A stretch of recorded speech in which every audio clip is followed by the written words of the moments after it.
Assalamualaikum warahmatullahi wabarakatuh. Selamat sore para sedulur YouTube.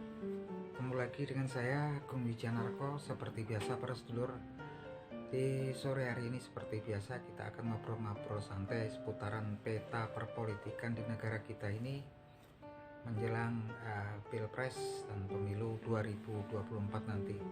Jadi teman-teman, saat ini udah sah ya teman-teman bahwasanya kita memiliki 3 pasang capres dan cawapres yang siap berkompetisi di Pilpres 2024 nanti.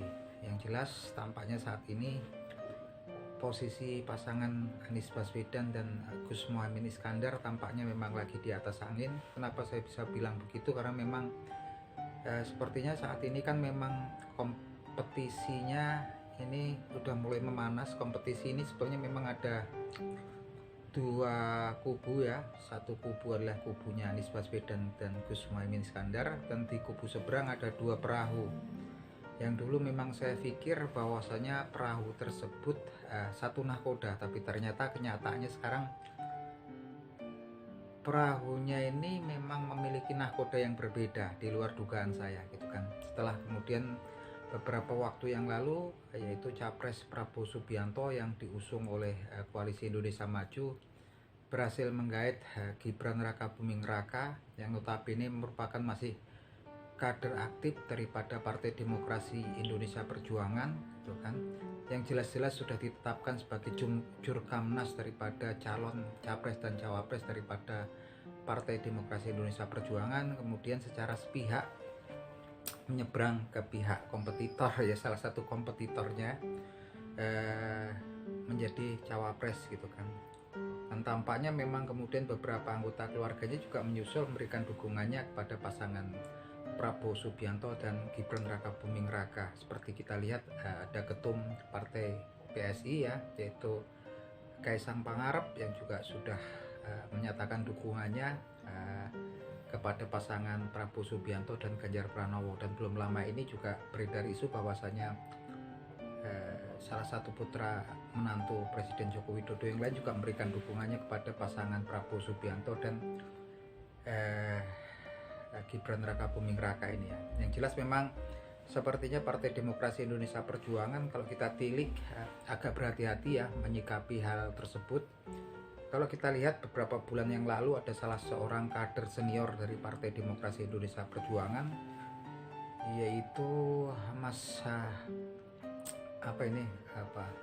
Budiman Sujatmiko ya, yang pada waktu sekitaran 1 atau 2 bulan yang lalu menyatakan dukungannya kepada Capres Prabowo Subianto. Pada saat itu kemudian beberapa waktu kemudian mendapatkan sanksi ya, pemecatan daripada keanggotaannya pada Partai Demokrasi Indonesia Perjuangan. Waktu itu beliau hanya memberikan dukungannya kepada Capres Prabowo Subianto, dan sekarang Gibran Rakabuming Raka ini jelas-jelas sudah menjadi cawapres ya. Jadi memang melampaui apa yang dilakukan daripada Budiman Sujatmiko. Tapi sampai saat ini kan kita belum tahu apakah langkah adakah tindakan tersebut merupakan tindakan indisipliner daripada kader yang aktif. Yang jelas kan memang sepertinya belum ada sanksi yang resmi, dan memang jawabannya juga masih mengambang semua. Yang jelas apa yang dilakukan oleh Gibran Rakabuming Raka saat ini sebenarnya sudah melampaui daripada apa yang memang dilakukan oleh Budiman Sujatmiko gitu kan. Yang mana kalau dulu Budiman Sujatmiko mendapat langsung tindakan tegas, yaitu melakukan pemberhentian ataupun pemecatan dari keanggotaannya daripada Partai Demokrasi Indonesia Perjuangan. Yang seperti yang kita tahu bahwasanya Budiman Sujatmiko ini justru seorang anggota partai yang memang senior ya, yang udah lama ya gitu kan. Nah tampaknya sekarang perlakuannya agak lain, tapi kalau saya lihat ini merupakan kehati-hatian daripada Partai Demokrasi Indonesia Perjuangan, karena memang semuanya harus dihitung dengan hati-hati gitu kan, karena kita tahu banyak yang nggak muncul di permukaan kan sebetulnya kan. Yang jelas memang tampaknya saat ini posisi-posisi tersebut memang sangat merugikan daripada kondisi pasangan Ganjar Pranowo dan Mahfud MD, karena di satu sisi mereka harus berkompetisi dengan pasangan Anies Baswedan dan Gus Muhaimin Iskandar. Utamanya mereka berfokus di Jawa Timur dengan pemilihannya Profesor Mahfud MD. Tampaknya ini kan memang berusaha mengimbangi di situ. Tapi kemudian di front yang lain muncul daripada pasangan Prabowo Subianto dan Gibran Raka Buming Raka, yang tentunya pastinya fokusnya adalah untuk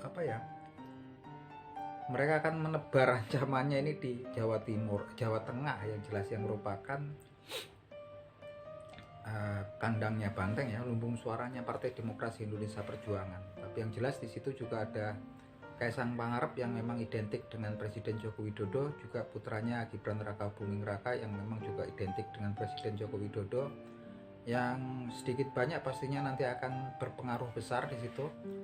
Baik, saya yakin gitu kan, karena memang pasti fokusnya adalah ke relawan ataupun pengikut fansnya Presiden Joko Widodo yang memang secara spesifik memang berkumpul banyak di Jawa Tengah gitu kan. Di Jawa Tengah juga bukan cuman, ini agak unik karena memang spesial. Sebenarnya relawan ataupun simpatisan Presiden Joko Widodo yang di Jawa Tengah ini pastinya adalah identik dengan pemilih daripada Partai Demokrasi Indonesia Perjuangan. Jadi otomatis satu sebetulnya mereka itu relawan ataupun simpatisannya Presiden Joko Widodo, otomatis juga pemilih Partai Demokrasi Indonesia Perjuangan. Kalau saya lihat di lapangan seperti itu. Nah, tampaknya saat ini kan memang kemudian itu terbelah pastinya. Buyar, karena memang ini ujung tombaknya juga salah satunya adalah ada dua ya. Nggak bisa dianggap remeh juga, nggak bisa dianggap enteng. Karena kalau dianggap enteng ini bisa menimbulkan blunder ya.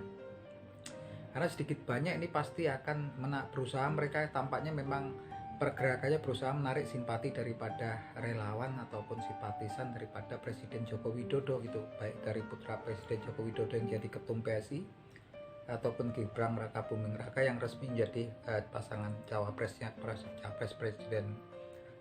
ke Prabowo Subianto. Karena memang pergerakannya kan kalau Kaisang Pangarep juga langsung kunjungannya adalah ke markas-markas, sentra-sentra daripada relawan Joko Widodo atau Projo. Yang jelas kemudian relawan Projo juga melabuhkan dukungannya ke pasangan Prabowo Subianto dan Gibran Raka Buming Raka gitu kan. Yang jelas ini kan memang yang repot karena memang profilnya relawan ataupun pemilih Presiden Joko Widodo yang 2 kali periode dulu, ketika beliau memenangkan pemilu 2 kali putaran gitu kan. Yang jelas memang secara langsung itu adalah pemilih daripada suara daripada Partai Demokrasi Indonesia Perjuangan. Nah, tampaknya ini kalau memang nggak disikapi serius juga kan repot ya. Ini masuknya langsung ke jantungnya wilayah Partai Demokrasi Indonesia Perjuangan, dan saya anggap ini salah satu memang hal yang sangat serius. Memang kalau saya pikir juga para elit Partai Demokrasi Indonesia Perjuangan saat ini lagi memang berhati-hati dalam menyikapi kondisi tersebut ya. Karena saya yakin sekali ini memang serius, karena memang kemudian targetnya kan ini memang pasangan baru ini targetnya di Jawa Tengah saya yakin, dan kemudian memang pusat berkompetisi yang paling kuat tanpa mengesampingkan wilayah-wilayah lain di Indonesia adalah provinsi di Pulau Jawa. Hampir dipastikan kalau ada yang menang di Pulau Jawa, di sini ada Provinsi Banten, Provinsi DKI Jakarta, Jawa Barat, Jawa Tengah, dan Jawa Timur. 5 ya teman-teman. Kalau ada yang memenangkan di 3 provinsi di Pulau Jawa ini, udah dipastikan juga akan kemungkinan besar memenangkan pilpres ataupun pemilu nanti ya. Karena memang jumlah pemilihnya kalau nggak salah kemarin tuh berdasarkan survei data jumlah pemilihnya itu hampir 150 juta itu ada di Pulau Jawa gitu kan. Utamanya pemilih di pilpres dan pemilu ya. Bayangkan penduduk Indonesia sekitar 270 juta atau 280 jutaan sana. Kita nggak tahu kalau yang kemudian memang udah mencapai usia hak pilihnya itu sampai seberapa persen, tapi yang jelas hampir 150 juta pemilih itu posisinya saat ini di Pulau Jawa gitu kan. Artinya memang fokus kemudian memang berkompetisinya baik itu pemilu atau pilpres pasti fokusnya juga di Pulau Jawa tanpa mengesampingkan wilayah-wilayah lain di Indonesia gitu kan. Tapi memang battlefield-nya yang pasti nyata itu di Pulau Jawa gitu kan. Nah ini memang agak rumit gitu kan, dan memang posisi-posisi saat ini yang terjadi memang agak merugikan, agak kurang menyenangkan lah, posisinya kurang mengenakan untuk Partai Demokrasi Indonesia Perjuangan dan juga Capres dan Cawapres yang mereka usung, yaitu Ganjar Pranowo dan Profesor Mahfud MD. Walaupun kalau saya lihat sebetulnya pasangan ini memang potensinya besar untuk memenangkan Pilpres, dan juga mereka memiliki karismanya sendiri, mereka memiliki semua lah elemen yang memang dibutuhkan untuk jadi negarawan dan pemimpin di negara Indonesia ini. Tapi di lain pihak juga di seberangnya ada lawan yang kalau menurut saya walaupun secara survei juga selalu kecil, tapi ini juga saya pikir juga kenyataan di lapangan kan beda ya. Pasangan yang lagi nanjak popularitasnya yaitu Anies Baswedan dan Gus Muhaymin Iskandar. Nah, sebetulnya kalau memang kompetisinya antara dua pasang ini pastinya akan seru ya. Tapi di lain pihak kalau kita lihat kemudian di dalam tubuh daripada pengusung pasangan Ganjar Pranowo Bapak Mahfud MD ini kemudian muncul pasangan lain yang memang berpotensi ya akan kemudian menggerus gitu kan, menggerus suara perolehan bahwa partai pengusung daripada pasangan Capres dan Cawapres sekaligus juga pastinya akan menggerus suara Capres dan Cawapres daripada Ganjar Pranowo dan Profesor Mahfud MD. Dan tampaknya ini memang saat ini memang lagi sepertinya banyak yang menunggu gitu kan. Kita lihat gitu kan, memang ada perlakuan yang agak lain gitu kan kalau menurut saya, walaupun kemudian memang sepertinya ada instruksi nggak banyak. Sekarang memang agak tertutup gitu kan, banyak kader-kader Partai Demokrasi Indonesia Perjuangan ataupun tokoh-tokoh elitnya untuk memberikan konferensi pers atau segala macam pendapatnya. Kayaknya sekarang lagi memang betul-betul lagi dibahas dengan hati-hati gitu kan, memang disikapi dengan hati-hati, karena kalau menurut saya ini juga akan sangat serius gitu kan. Sebenarnya kalau enggak sepertinya sudah mulai memanas ya, membara gitu kan, walaupun di permukaan nggak tampak, tapi kalau menurut dugaan saya ini di bawah permukaan ini udah mulai ini ya, mulai memanas ini udah sebetulnya kan gitu kan, karena memang frontnya udah jelas gitu kan, dan mereka juga memasang garis yang sudah jelas gitu. Kalau saya lihat kemudian kepada Gibran Raka Buming Rakanya juga dari beberapa wawancara di media sosial ketika menanyakan tentang status beliau sebagai kader Partai Demokrasi Indonesia Perjuangan, yang kemudian di lain pihak juga beliau menjadi cawapres daripada Prabowo Subianto, justru jawabannya juga kan agak sepertinya keras juga kan. Kalau memang seperti itu ya sudah gitu kan. Nah ini kan memang sepertinya memang tampaknya nggak seperti seadem ayam di permukaan ya gitu kan. Terlepas dari itu teman-teman, memang segala kondisi saat ini sepertinya memang melempangkan, membuka jalan pasangan Anies Baswedan dan Gus Muhaymin Iskandar untuk melakukan konsolidasi, melakukan regrouping, kemudian mereka rupanya mulai tumbuh berkembang dengan pesat ya di beberapa tempat di Indonesia. Karena memang kemudian di kubu seberang justru malah saling bergesekan, ya udah jelas tampak sekali gitu kan. Fokusnya mereka jelas terpecah di sini kan. Yang jelas teman-teman, kita semua sebagai pengamat, saya juga kadang-kadang merasa khawatir gitu kan.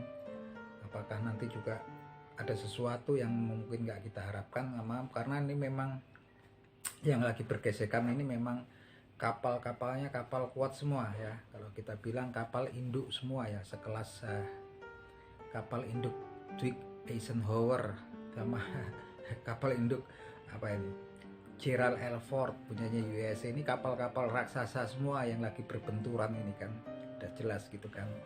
Pastinya kita juga sebagai warga negara, masyarakat juga khawatir karena memang kondisi dunia pun saat ini sedang nggak baik-baik saja, merupakan sedang terjadi resesi global ya seluruh dunia gitu kan. Tapi yang jelas di sini pun percikan-percikan gesekan daripada dua kapal induk raksasa ini memang sudah ketara sekali kalau menurut saya.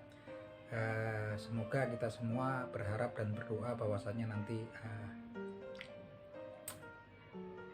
proses pemilu dan pilpres dan pemilu 2024 nanti berjalan dengan baik, aman, tentram, damai, dan sesuai harapan bangsa kita mendapatkan pasangan capres dan cawapres yang memang mumpuni teman-teman. Dan kita berharap banyak agar seperti apapun para elit politik di senior tokoh partai politik di Indonesia lebih mengedepankan kepentingan Republik ini, mengedepankan kepentingan warga dan masyarakat gitu kan, untuk tetap menjaga kedamaian, ketentraman ya gitu kan. Semoga saja tetap ya, berjalan nanti dengan baik, aman, damai gitu kan. Dan akhirnya kita bisa memperoleh pemimpin yang betul-betul mumpuni, yang bisa memberikan solusi-solusi, memberikan ide dan gagasannya untuk menghadapi memang segala sesuatu, memang masalah yang pastinya akan menghadang bangsa ini di tahun 2024 kesono, karena memang dunia saat ini sedang mengalami resesi global, sedang nggak baik-baik saja, dan dibutuhkan seorang pemimpin negara yang betul-betul memiliki kekuatan, keberanian, dan memang memiliki kompetensi untuk kemudian memberikan jalan keluar ya gitu. Oke gitu teman-teman, gitu aja obrolan kita di sore hari ini. Ini sekedar analisa politik untuk bahan obrolan kita teman-teman, sekedar sebagai supporter gitu kan. Apapun itu kita kalau bisa kita menjadi supporter yang baik ya teman-teman. Siapapun yang menang tetap kita dukung. Itu aja teman-teman. Kalau ada komen-komen ataupun analisa yang berbeda dengan saya, silakan teman-teman tulis komennya di kolom komentar. Salam akhir kata, salam seduluran dari saya Agung Wijanarko dari Yogyakarta.